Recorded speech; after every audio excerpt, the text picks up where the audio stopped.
ایک بھائی نے سوال کیا ہے، میٹرس یا روئی کے گدے پر احتلام ہونے کی صورت میں پاک کیسے کریں گے؟ جی مفتی مدنی صاحب جواب دیجیے گا۔ بسم اللہ الرحمن الرحیم۔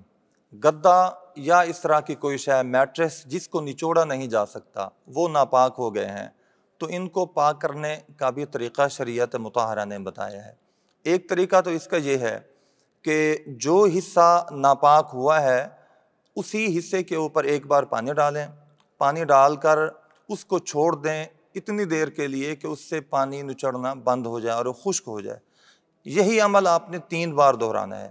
جب تیسری بار یہ شے پانی کے قطروں سے خشک ہو جائے گی، تب یہ گدا، میٹریس، رضائی یا اس طرح کی قالین، کوئی بھی شے جس کو نچوڑا نہیں جا سکتا، اس کو پاک کیا جا سکتا ہے 3 طرح اس طرح عمل کر لینے کے بعد۔ دوسرا طریقہ یہ ہے کہ آپ 3 بار نہ ڈالیں پانی، بلکہ مسلسل اتنی دیر پانی ڈالتے رہیں کہ آپ کو یقین ہو جائے کہ نجاست اب اس کے اندر موجود نہیں ہے بلکہ بہہ کر نکل گئی ہے۔ جب آپ کو یقین کامل ہو جائے تب یہ گدا ہو، میٹریس ہو یا اس طرح کی کوئی بھی شے پاک ہو جائے گی۔ یہاں پر ضمناً ایک شے اور بھی میں شامل کرنا چاہوں گا کہ لوگوں کے ذہن میں یہ ہوتا ہے کہ ایک جانب سے اگر میٹریس، گدا یا اس طرح کی کوئی شے نجاست آلود ہو گیا ہے تو وہ ساری ہی شے ناپاک سمجھتے ہیں۔ ایسا نہیں ہے، بلکہ جہاں نجاست لگی ہے صرف وہی حصہ ناپاک ہے، باقی والا حصہ پاک ہی ہوگا۔ ماشاءاللہ، جزاک اللہ، جزاکم اللہ خیر۔ بڑے حسن طریقے سے مفتی صاحب نے اس کی وضاحت کر دی، لیکن ایک بات یہ بھی یاد رکھیں، کوشش کریں کہ جب سردی کا موسم ہے تو ایسی کوئی چیز اوپر رکھیں کہ جو واٹر پروف ہو، اور پھر اس کو آپ وقتاً فوقتاً اس کو جو ہے وہ پاک کرتے رہیں، اس کو دھو کے دوبارہ سے بچھا لیں، اور اس طرح کا کوئی کپڑا ایسا کہ جو نجاست کو جذب نہیں کرتا، کوشش کریں نا، ظاہر ہے سردی کا موسم ہے تو ایسے تمام تر معاملات کو ملحوظ خاطر رکھیں۔ اگلے سوال کی جانب بڑھتے ہیں۔ قاری صاحب اگلا کون سا سوال؟ ایک سوال ہے، بھائی نے سوال کیا، استبراء کے باوجود اگر پھر بھی کپڑے ناپاک ہو جائیں تو نماز کا کیا حکم ہے؟ جی مفتی مدنی صاحب جواب دیجیے گا۔ بسم اللہ الرحمن الرحیم۔ استبراء کا مطلب یہ ہے کہ جب انسان حاجت کے لیے جائے، پیشاب کرنے کے لیے جائے، تو یہ یقین کر لے کہ اب اس کو پیشاب کے قطرے آنا بند ہو گئے ہیں۔ جب اس کو اطمینان ہو جائے اس کے بعد جا کے وضو کرے اور نماز کی ادائیگی کرے۔ اگر کسی کو یقین نہیں ہے یا اس کو بیماری ہے اور قطرات آتے رہتے ہیں تو اس کے اوپر لازم ہے کہ اس کی احتیاط کرے۔ احتیاط یہ ہے کہ کوئی کپڑا، لنگوٹ یا انڈر ویئر یا اس طرح کی کوئی شے استعمال کرے کہ جس سے قطرات نکلتے ہیں تو وہ اس کے اندر جذب ہوتے رہیں، اور جب نماز کی ادائیگی کا ٹائم آ جائے، اب اس شے کو جہاں پر وہ قطرے لگے ہیں اس کو اتار کر سائڈ پر لگائے، دوبارہ استنجا کرے۔ استنجا کر لینے کے بعد باوضو ہو اور طہارت کر کے نماز ادا کر سکتا ہے۔ اور اگر اس کو پتہ نہیں چلتا ہے اور قطرات نکلتے رہتے ہیں تو دیکھا یہ جائے گا کہ کتنی دیر تک کے لیے اس کو یہ عارضہ لاحق ہے۔ اگر اتنا بھی اس کو فرصت نہیں ہے کہ استنجا کر لینے کے بعد اور وضو کر لینے کے درمیان اتنا بھی اس کو فرصت نہیں ہے کہ وضو کر لے، وضو کر کے پھر وہ نماز فرض صرف ادا کر سکے، اس دوران بھی اس کو قطرات آتے رہتے ہیں، تو ایسا بندہ شرعی معذور کہلاتا ہے۔ اس کے لیے حکم یہ ہے کہ کوئی کپڑا باندھ لے، یعنی انڈر ویئر استعمال کر لے اور نماز کے لیے وضو کر لے، اور اس نماز کے دورانیہ میں جتنا اس نماز کا ٹائم ہے نماز ادا کرے، عبادات کرے۔ جب اگلی نماز کا ٹائم آئے گا تب اس کا وضو خود بخود ٹوٹ جائے گا، اور اس کے علاوہ اگر کوئی ناقض وضو یعنی وضو توڑنے والا عمل نہیں پایا گیا تو باہر کیف یہ پاک ہے، قرآن پڑھ سکتا ہے، نماز پڑھ سکتا ہے، ساری عبادات کر سکتا ہے، حتیٰ کہ طواف بھی کر سکتا ہے، لیکن جو ہی اگلی نماز کا ٹائم ہوگا اس کا وضو از خود ٹوٹ جائے گا۔ اللہ تبارک و تعالی ہم سب کو عمل کی توفیق عطا فرمائے۔ ماشاءاللہ، جزاک اللہ، جزاکم اللہ خیر۔ یہ جو سوال تھا نا، یہ ہمیں پشتو میں موصول ہوا تھا جناب، اور اس کا ہم نے ترجمہ کروایا، اور پھر اس کے بعد بڑی تگ و دو کی اس سوال کے بارے میں۔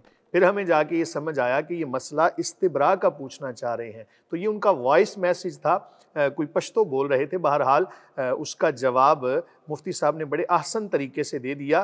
تو خاص طور پہ یاد رکھیں، پاکیزگی ایک ایسی چیز ہے کہ جس سے ابتدا ہوگی، اگر پاکیزگی نہیں ہے تو پھر اس کے بعد کیا معاملات ہو سکتے ہیں۔ اگلے سوالات کی جانب بڑھنے سے پہلے میں یہ آپ کے گوش گزار کر دوں، پروگرام کے اس مرحلے میں ہمیں پرنسپل جامعہ نعیمیہ جناب محترم ڈاکٹر محمد راغب حسین نعیمی صاحب انہوں نے جوائن کیا۔ ڈاکٹر صاحب کا بہت شکریہ، اللہ تعالیٰ جزائے خیر عطا فرمائے۔ ان سے بھی ہم سوالات عرض کریں گے اور جو بھی شرعی جوابات ہوں گے وہ ارشاد فرمائیں گے۔ قاری صاحب اگلا سوال کون سا؟ جی مفتی صاحب، ایک بھائی نے سوال کیا ہے سود کیا ہے اور کن چیزوں میں ہوتا ہے؟ اسی سے متعلق ضمنی ایک اور سوال بھی ہے ساتھ میں ہی، کیا موبائل یا بائک کی خرید و فروخت کمی یا زیادتی کے ساتھ جائز ہے؟ پرانے پنکھے یا واشنگ مشین جیسی دیگر گھریلو استعمال کی اشیاء دے کر نئی لینا اور ساتھ پیسے دینا کیا سود کے زمرے میں آئے گا؟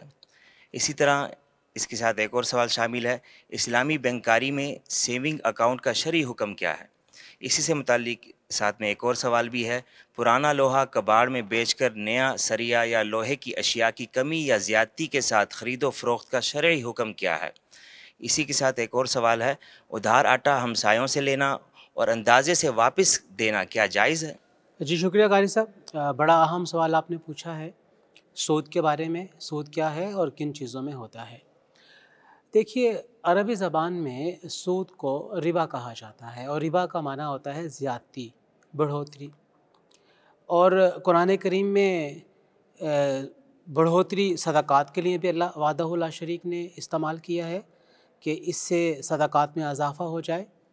قرآن کریم میں اللہ تبارک و تعالیٰ نے بیع کو جائز قرار دیا ہے، سود کو حرام قرار دیا ہے۔ بنیادی طور پہ جب ہم سود کی بات کرتے ہیں تو سود کی دو اقسام ہیں، ایک کا تعلق قرآن کے ساتھ ہے اور دوسری کا تعلق حدیث مبارکہ کے ساتھ ہے۔ جو سود قرآن میں بیان کیا گیا ہے اسے ادھار کا سود کہا جاتا ہے، ربا النسیہ۔ اور ادھار کا سود اس طرح ہوا کرتا تھا ازمنہ قدیم میں اور خاص طور پہ عرب معاشرے میں کہ ایک شخص دوسرے کے پاس گیا اور اس سے فرض کیا 1,00,000 روپیہ قرضہ لیا اور سال کی مدت کے اندر واپس کرنے کے بارے میں وعدہ کیا اور ساتھ یہ طے پایا کہ 10,000 روپیہ ہم اس پہ اضافہ لیں گے۔ تو یہ ادھار ہے، ادھار کے اوپر جو اضافی رقم لی جا رہی ہے یہ سود کے زمرے میں شمار کیا جائے گا۔ یہی سود آگے چل کے سود مرکب بھی بن جاتا ہے کہ وہ 1 سال کی مدت میں 1,10,000 روپے واپس نہیں کر سکا، فرض کیا 70,000 روپے واپس کر لیے، باقی 40,000 روپے رہتے ہیں۔ وہ مہاجن کے پاس پھر واپس گیا اور کہا کہ مجھے اس 40,000 کے لیے اور مدت دے دو، اور مہاجر نے طے کر لیا کہ ٹھیک ہے میں تمہیں 1 سال اور دیتا ہوں، لیکن اس کے ساتھ اب تمہیں مزید 20,000 روپے اور دینا پڑے گا۔ تو اس طرح یہ جو عام سود تھا جسے ادھار کا سود کہا جاتا ہے وہ سود مرکب میں بدل جائے گا۔ اللہ وحدہ لا شریک نے قرآن کریم میں اسی سود سے منع فرمایا ہے جو کہ ادھار پر لیا جائے۔ اس بات کی کوئی تصریح نہیں ہے کہ یہ جو ادھار پہ سود لیا جا رہا ہے یہ انسانی ضروریات کے لیے ہے تو جائز ہو جائے گا، یا معاشی ضروریات کو پورا کرنا ہے تو جائز ہو جائے گا، یا پھر اس سے کوئی کارخانہ لگانا ہے یا کوئی اور کاروبار کرنا ہے تو جائز ہو جائے گا۔ ایسی کوئی تصریح نہیں ہے۔ جب تصریح نہیں ہے تو اس کا معنی یہ ہوا کسی بھی مقصد کے لیے لیے جانے والا ادھار کے بعد اس پر اضافی رقم کا دیا جانا سود کہلائے گا۔